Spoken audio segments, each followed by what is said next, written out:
Hi all, അസ്സലാമു അലൈക്കും. Welcome back to Silna's kitchen.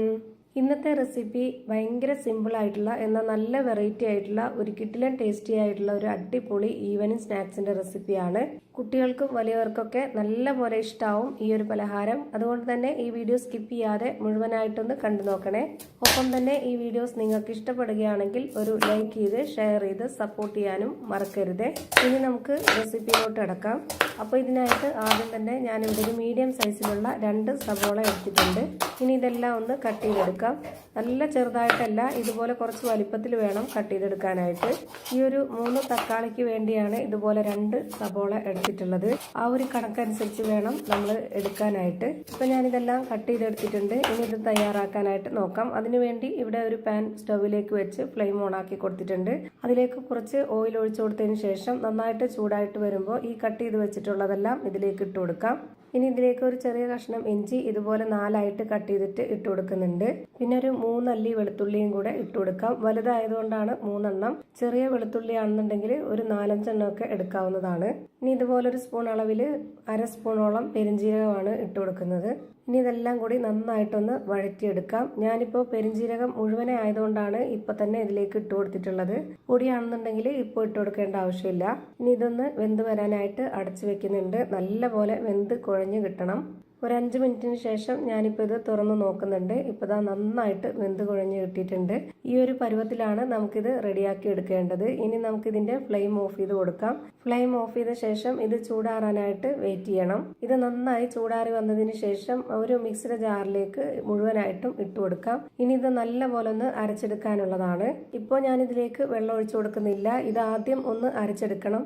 എന്നിട്ട് നമുക്കിത് അരയാതെ വരുന്ന ആ ഒരു ടൈം ആകുമ്പോഴത്തേക്ക് നല്ല കട്ടിയായിട്ടിരിക്കുമ്പോൾ നമ്മൾ ഇതിലേക്ക് ഒരു 1/4 കപ്പ് വെള്ളം ഒഴിച്ചു കൊടുത്തതിന് ശേഷം നന്നായിട്ട് ഒന്നും കൂടി അരച്ചിട്ട് എടുക്കാം. അങ്ങനെ അരച്ചെടുക്കുമ്പോൾ നല്ല നൈസായിട്ട് ഒട്ടും തന്നെ തരികളില്ലാതെ നന്നായിട്ട് അരഞ്ഞു കിട്ടും. ഇപ്പൊ ഞാൻ ഈ അരച്ചെടുത്ത മിക്സിനെ മുഴുവനായിട്ടും ഇതുപോലെ പാത്രത്തിലേക്ക് ഒഴിച്ചു കൊടുത്തിട്ടുണ്ട്. ഇനി ഇതിലേക്ക് ഇട്ട് കൊടുക്കേണ്ടത് അരിപ്പൊടിയാണ്. അരിപ്പൊടി വറുത്തതോ വറുക്കാത്തതോ ഏത് വേണമെങ്കിലും എടുക്കാവുന്നതാണ്. ഞാനിപ്പോ എടുത്തിട്ടുള്ളത് വറുത്ത അരിപ്പൊടിയാണ്.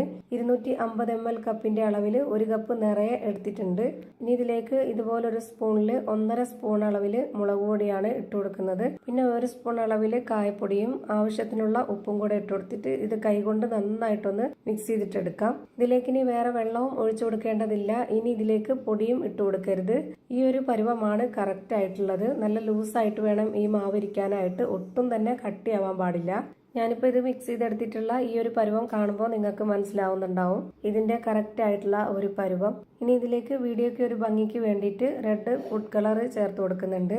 എന്നിട്ട് നന്നായിട്ട് ഒന്നുകൂടി ഈ ഒരു മാവ് മിക്സ് ചെയ്തിട്ടെടുക്കുന്നുണ്ട്.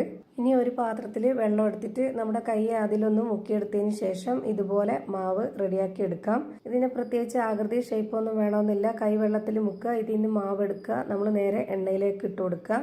അത്രയും ലൂസായിട്ട് വേണം നമ്മുടെ ഈ മാവ് റെഡിയാക്കി എടുക്കാനായിട്ട്. എന്നാലാണ് നല്ല കറക്റ്റ് പരുവത്തിൽ കിട്ടുള്ളൂ. ഇതൊന്ന് ഫ്രൈ ചെയ്തെടുക്കാനായിട്ട് ഒരു പാൻ സ്റ്റൗവിലേക്ക് വെച്ച് ഫ്ലെയിം ഓൺ ആക്കി കൊടുത്തിട്ടുണ്ട്. അതിലേക്ക് കുറച്ച് ഓയിൽ ഒഴിച്ചു കൊടുക്കാം. ഓയിൽ നന്നായിട്ട് ചൂടായിട്ട് വരുമ്പോൾ അതിലേക്ക് ഓരോന്നോരോന്നായിട്ട് ഇട്ട് കൊടുക്കുന്നുണ്ട്. ഓരോ പ്രാവശ്യവും ഓരോന്ന് നമ്മൾ ഇതിലേക്ക് ഇട്ട് കൊടുക്കുമ്പോഴും കൈ നനച്ചിട്ട് വേണം ഓരോ മാവും എടുക്കാനായിട്ട്. അല്ലാന്നുണ്ടെങ്കിൽ കയ്യിൽ ഒട്ടിപ്പോവും. ഇത് നന്നായിട്ട് ചൂടായിട്ട് വന്നിട്ട് ഒരു മീഡിയം ഫ്ലെയിമിലേക്ക് മാറ്റിയതിന് ശേഷം വേണം നമ്മൾ ഈ മാവ് മുഴുവനായിട്ടും ഇട്ട് കൊടുക്കാനായിട്ട്.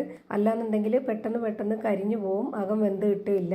ഇപ്പൊ ഇതിന്റെ ഒരു സൈഡ് വെന്ത് കിട്ടിയിട്ടുണ്ട്. ഇനി ഇതെല്ലാം ഒന്ന് തിരിച്ചിട്ട് കൊടുക്കാം. തിരിച്ചിട്ട് കൊടുത്തതിന് ശേഷം പിന്നെ 1 മിനിറ്റ് നേരത്തേക്ക് വെയിറ്റ് ചെയ്താൽ മതി. അപ്പോഴേക്ക് നമ്മുടെ പലഹാരം കറക്റ്റ് ആയിട്ട് വെന്ത് കിട്ടും. ഇപ്പൊ ഞാനിതെല്ലാം തിരിച്ചിട്ട് കൊടുത്തിട്ടുണ്ട്. ഇനി ഈ ഒരു ഭാഗം കൂടി ഒന്ന് വെന്ത് വരട്ടെ. ഇപ്പൊ ഇതിന്റെ 2 സൈഡും വെന്ത് കിട്ടിയിട്ടുണ്ട്. ഇനി നമുക്കിത് എണ്ണയിൽ നിന്ന് കോരി മാറ്റാം. ഇത്രയേ ഉള്ളൂ. ഭയങ്കര സിമ്പിൾ ആയിട്ടുള്ള ഒരു കിടിലൻ പലഹാരമാണിത്. പുറമെ നല്ല ക്രിസ്പിയും അകം നല്ല സോഫ്റ്റ് ആയിട്ടിരിക്കുന്ന ഒരു അടിപൊളി റെസിപ്പിയാണ്. എത്രത്തോളം ക്രിസ്പി ആണെന്നുള്ളത് ഞാനിപ്പോൾ കാണിച്ചു തരാം. അതുപോലെ ഒരു പ്ലേറ്റിലേക്ക് ഇട്ട് കൊടുക്കുന്നുണ്ട് ഞാനിപ്പോൾ. അപ്പോൾ നമ്മുടെ അടിപൊളി ടേസ്റ്റി ആയിട്ടുള്ള ഒരു കിടിലൻ പലഹാരം റെഡി ആയിട്ടുണ്ട്. നല്ലൊരു വെറൈറ്റി ടേസ്റ്റാണ്. തീർച്ചയായിട്ടും ഒരു തവണയെങ്കിലും എല്ലാവരും ഒന്ന് ട്രൈ ചെയ്ത് നോക്കണം. എല്ലാവർക്കും ഇഷ്ടമാവും. ഇതിൻ്റെ അകം എത്രത്തോളം സോഫ്റ്റ് ആയിട്ടാണ് ഇരിക്കുന്നതെന്ന് അറിയാനായിട്ട് ഞാനിതൊന്ന് പൊട്ടിച്ച് കാണിച്ചു തരാം. അത് കാണുമ്പോൾ നിങ്ങൾക്ക് മനസ്സിലാവും അകം എത്രത്തോളം സോഫ്റ്റ് ആയിട്ടാണ് ഇരിക്കുന്നതെന്നുള്ളത്. ഇത്രയേ ഉള്ളൂ ഇന്നത്തെ എൻ്റെ വീഡിയോ ഇഷ്ടമായാൽ ലൈക്ക് ചെയ്യാനും കമൻറ്റ് ചെയ്യാനും ഷെയർ ചെയ്യാനും മറക്കരുത്. അതുപോലെ തന്നെ ഞാനിടുന്ന പുതിയ വീഡിയോസ് നോട്ടിഫിക്കേഷനായിട്ട് കിട്ടുന്നതിന് വേണ്ടി സബ്സ്ക്രൈബ് ചെയ്ത് ബെല്ലൈക്കൺ അമർത്തി അതിൽ ഓൾ എന്ന ഓപ്ഷൻ എനേബിൾ ചെയ്ത് കൊടുക്കാനും മറക്കരുത്. പുതിയൊരു വീഡിയോയുമായി വീണ്ടും വരും. Thank you for watching.